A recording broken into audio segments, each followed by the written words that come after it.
Hello, good morning, children. I welcome you all in Beta English compulsory class. Today we will start lesson number 9, a walk through the fire. ठीक है. I hope आपने question answers जो हैं वो additional question वगैरह मैंने भेजे थे. ठीक है, तो आपने कर लिए होंगे. ठीक है, अब हम चैप्टर जो है 9 स्टार्ट करेंगे. A walk through the fire. Walk का मतलब सबको पता होता है, चलना होता है. थ्रू का मतलब होता है कि होकर. ठीक है, द फायर आग से होकर चलना. ठीक है, आग में होकर चलना. अब ये जो चैप्टर है एक पर्सनल एक्सपीरियंस. पर्सनल एक्सपीरियंस का मतलब समझते हो ना, एक व्यक्तिगत अनुभव के ऊपर बेस्ड है. ठीक है, जिसमें राइटर अपना खुद का एक्सपीरियंस यहाँ शेयर करता है कि वो आर्मी के अंदर था हैदराबाद में, जो है ब्रिटिश आर्मी का जो है सोल्जर था, सैनिक था, और उसकी हैदराबाद में पोस्टिंग थी. ठीक है, उसकी हैदराबाद में पोस्टिंग थी राइटर की. और वहाँ पर उसे एक बूढ़ा आदमी मिलता है सड़क के किनारे ज़ख्मी हालत में. लेकिन वो बूढ़ा आदमी क्या करता है, एक के बाद एक इस सोल्जर को जो है, राइटर को एक के बाद एक जो है सरप्राइजेस देता है, जिससे वो काफ़ी चौंक जाता है. पहले तो काफ़ी ज़ख्मी हालत में होता है. ठीक है, और एक के हम इसमें चैप्टर में पढ़ेंगे, क्योंकि अभी आपको मैं बताऊंगी तो आपका इंटरेस्ट खत्म हो जाएगा. ठीक है, और लास्ट में हम देखेंगे कि यही बूढ़ा आदमी जो है आग के अंदर चलता है, जलते हुए कोयलों के ऊपर से चलता है. और सबसे बड़ी बात ये थी कि इसके पाँव पर जलने का कोई निशान भी नहीं था. फिर ये राइटर को भी आग पर से चलाता है, और राइटर भी जो है चलता है तो उसके पर भी आग के जलने का कोई निशान नहीं होता पैरों के ऊपर. ठीक है, तो एक तरीके से यहाँ पर्सनल एक्सपीरियंस को शेयर करा है. और दूसरा जो है वो बताया गया है कि एक हमारा जो मन का, दिमाग का जो कंसंट्रेशन होता है, पावर, ठीक है, वो बहुत ज़्यादा होता है. क्योंकि जब वो आग पर चलता है ना, तो वो ये नहीं सोचता है कि मैं आग पर चल रहा हूँ. उसके दिमाग में कुछ और ही थॉट्स चल रहे होते हैं. इसीलिए तो उसे आग पर चलने का एहसास ही नहीं होता है कि मैं आग पर भी चल रहा हूँ. उसको जलन भी नहीं महसूस होती, उसकी गर्मी भी महसूस नहीं होती है. ठीक है, तो एक तरीके से योगा की, मेडिटेशन, साधना जिसे कहते हैं, ठीक है, इस चीज़ के बारे में भी इसमें बताया गया. तो यहाँ पर राइटर जो है पर्सनल एक्सपीरियंस यहाँ शेयर कर रहा है, और किस तरीके से एक ओल्ड मैन उसे मिलता है, इंडियन ओल्ड मैन, भारतीय आदमी मिलता है. ये ब्रिटिश का होता है. ठीक है, और इंडियन ओल्ड मैन मिलता है और एक के बाद एक कैसे सरप्राइजेस देता है. एडी स्मिथ का बेटा ये लिखा हुआ चैप्टर है. ठीक है, अब देखो, this lesson is realistic account of the author's own experience as a British army soldier during his posting at Hyderabad in India. ये जो लेसन है ये रियलिस्टिक अकाउंट है, मतलब वास्तविक विवरण है ऑथर के खुद के एक्सपीरियंस का, खुद के अनुभव का, जब वो ब्रिटिश आर्मी के अंदर सैनिक था और उनकी पोस्टिंग थी हैदराबाद, इंडिया में. He recounts here how an elderly Indian whom he found lying wounded by the roadside gave him several surprises, one after another, by way of its mysterious behavior, remarks, and above all his walk through the fire. यहाँ पर उन्होंने ये बताया है कि कैसे एक बूढ़ा आदमी उन्हें रोड के किनारे ज़ख्मी हालत में मिलता है और एक के बाद उन्हें एक जो है सरप्राइजेस देता है. तो किस तरीके से रहस्यमयी उसका जो ढंग था, उसकी जो रिमार्क थे, जो उसकी बातें थी, वो कैसे सरप्राइज करता है, और सबसे ऊपर आग पर चलकर वो जो है सरप्राइज देता है. The narrative also describes how it was difficult for the writer to believe his own eyes when he suddenly discovered this old man to be the same person whose incredible walk through the fire he had just witnessed. और यहाँ पर narrator ने ये भी बताया कि किस तरीके से उसे अपनी आंखों पर विश्वास ही नहीं होता कि वही बूढ़ा आदमी है जो उसे ज़ख्मी हालत में मिला था. जब वो आग पर चलता है, आग पर चलते हुए इस बूढ़े आदमी को जब आग पर से चल लेता है ना, तब पता लगता है उसे कि ये तो वही बूढ़ा आदमी है जो कि उसे ज़ख्मी हालत में मिला था. The feat performed by Indian firewalker was surprising for the Englishman. अब जो भी ये हैरत अंगेज़ कारनामा इस इंडियन फायरवॉकर ने करा, इंडियन जो था आग पर चलने वाले ने करा, इंग्लिशमैन के लिए बहुत ही सरप्राइजिंग था. And no burn mark left by the fire on his body. और सबसे बड़ा सरप्राइज इसलिए था क्योंकि उसके शरीर पर कोई भी जले हुए का निशान नहीं था. The fire walker soon after also made for narrator walked with him through the burning flames without causing any harm to him.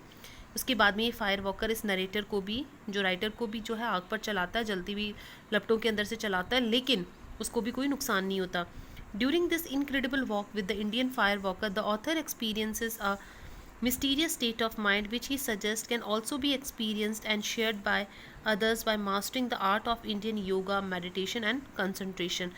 अब राइटर कहते हैं कि ये जो अविश्वसनीय जो चलना था ना आग पर, ठीक है, इंडियन फायर वॉकर जो चला था आग पर चलने वाला आदमी, तो उसने एक्सपीरियंस करा कि ऐसे रहस्यमयी दिमाग की स्थिति के बारे में.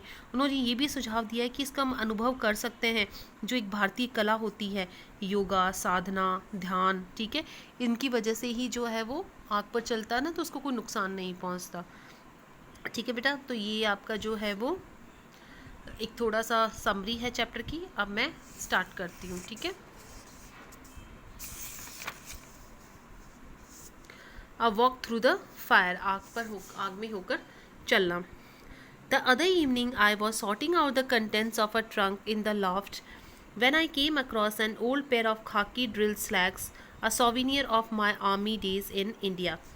अब राइटर कहते हैं कि एक दिन की बात है, एक दिन शाम को मैं, लॉफ्ट होती है ना बेटा, ये जो अपने टांड जिसे बोलते हैं, अटारी, ठीक है, तो मेरा एक बक्सा रखा हुआ था, मेरा एक ट्रंक रखा हुआ था, उसके अंदर मैं सामान को ढूंढ रहा था। ठीक है, आई वॉज सॉर्टिंग कर रहा था, मतलब कि सामान में जो है उसको व्यवस्थित कर रहा था। सॉर्ट आउट का मतलब होता है अरेंज करना। ठीक है, कि एक दिन अलमारी में रखे हुए सामान को मैं जो है अरेंज कर रहा था। ठीक है, बक्सा जो है अलमारी उसके टांड के ऊपर रखा हुआ था, उसमें बक्से के सामान को मैं अच्छे से अरेंज कर रहा था। तो मेरे सामने एक जो है पुराना खाकी कलर का ड्रिल स्लैक आया। ठीक है, स्लैक जो होती है वो ट्राउज़र पजामा जिसे बोलते हैं। ठीक है, ड्रिल में परेड में पहनने वाला पजामा मेरे सामने आया। A souvenir of my army days, जो कि मेरे आर्मी के दिनों की पहचान थी इन इंडिया। जब मैं भारत में था तो मेरे आर्मी के दिनों की ये पहचान थी। नथिंग अनयूजुअल इन डैट, उसमें कुछ भी असाधारण नहीं था। I suppose but this was a rather special pair of army issue tropical kit carefully preserved and still in fine shape after 20 years except that the bottom of the legs were badly burned. अब वो कहते हैं कि इसमें कुछ भी असाधारण नहीं था, लेकिन ये एक स्पेशल आर्मी की किट था जो कि हमें जो है ट्रॉपिकल जो है उष्णकटिबंधीय जो होते हैं एरियाज उनमें पहनने के लिए दिया गया था। और अभी भी ये बहुत ही अच्छी शेप में था ये पजामा 20 साल बाद में भी। ठीक है, सिवाय इसके जो बॉटम जो नीचे की मोरी होती है वो बुरी तरीके से जली हुई थी। Almost as though someone had deliberately held them aloft over a fire, जैसे कि किसी ने जानबूझकर जो है इसको आग के अंदर दे दी हो।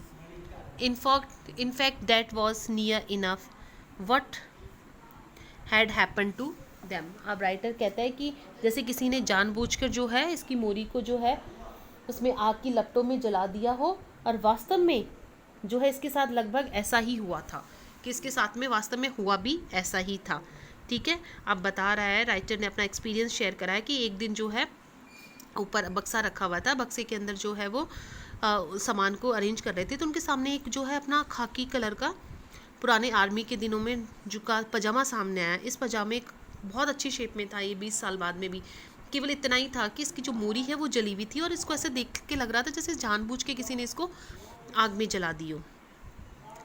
It was in the early part of 1947 when I found myself stationed at a sapper camp at a small place called Begumpet in Hyderabad state.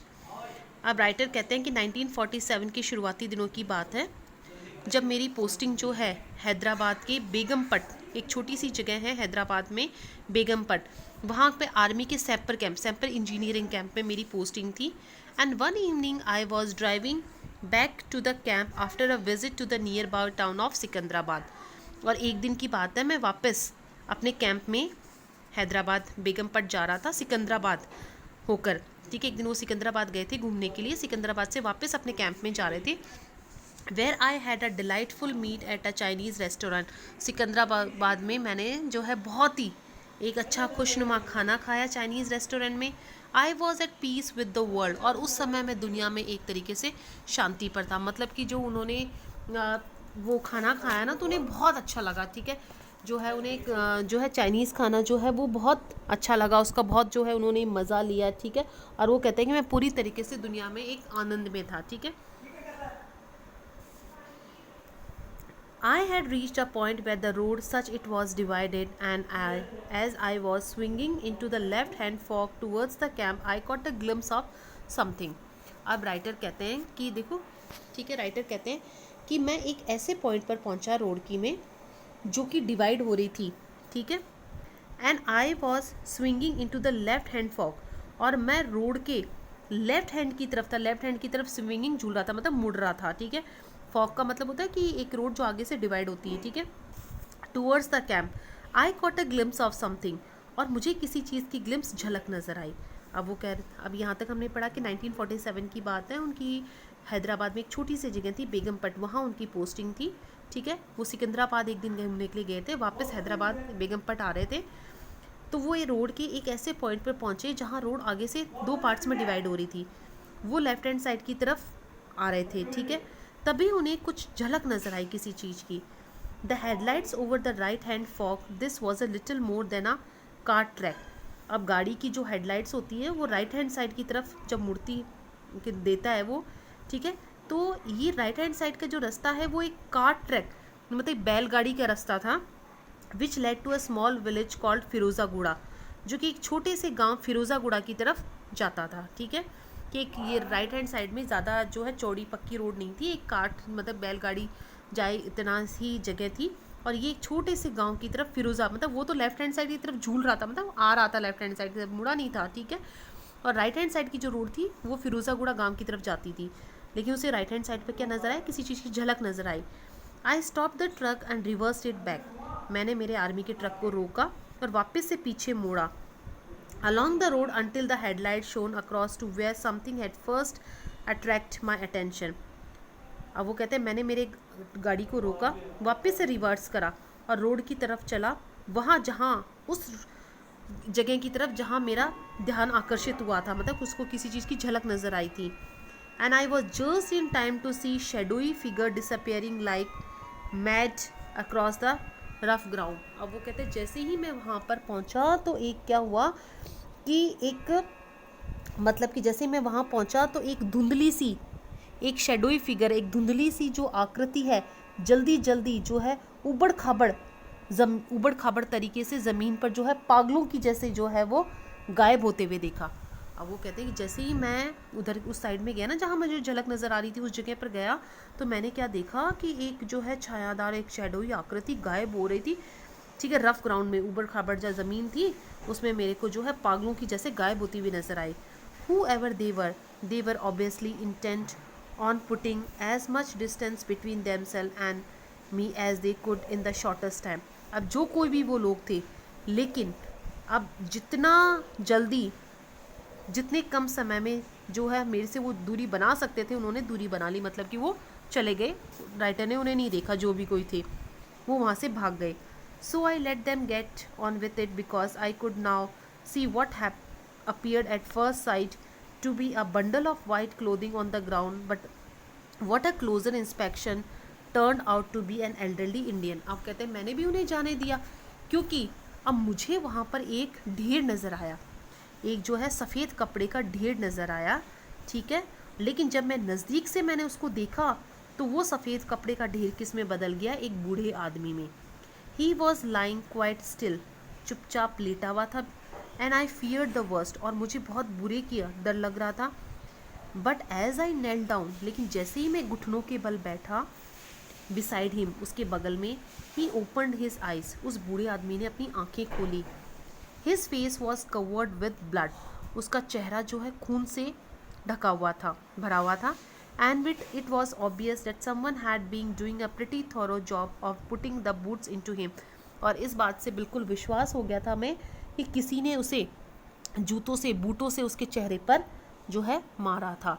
तो अब राइटर को आया बेटा समझ में कि राइट हैंड साइड में उसे जो है एक पहले तो एक जो है आकृति सी छायादार आकृति नज़र आई, कोई फिगर नज़र आया जल्दी से गायब होता हुआ, ठीक है। जब तक वो वहाँ पहुँचता वो गायब हो चुकी थी, लेकिन अब उसे क्या वहाँ की क्या चीज़ आई, एक सफ़ेद कपड़ों का ढेर नज़र आया। जब उसने पास में आके देखा तो वो सफ़ेद कपड़ों का बंडल नहीं था, बल्कि एक बूढ़ा आदमी लेटा हुआ था बिल्कुल चुपचाप, और उसका पूरा चेहरा जो है खून से भरा हुआ था, ठीक है।